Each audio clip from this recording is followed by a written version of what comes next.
pagpuno sa imo. Sa ngalan sa Bahay, sa Anak, at sa Espiritu Santo. Amen. Mga asawa, mga susi, para sa iyong banan.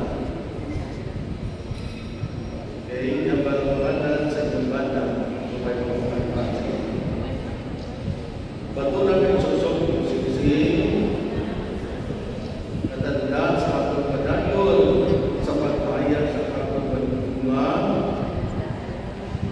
kag pagpuno sa imo. Sa ngalan sa Kamay, at sa Anak, at sa Espiritu Santo.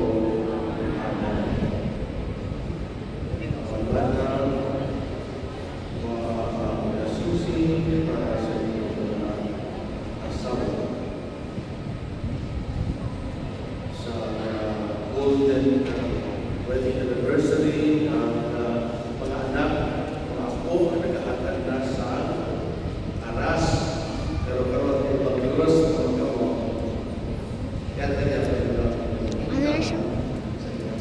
Okay, pag-iwa sa iyong asawa,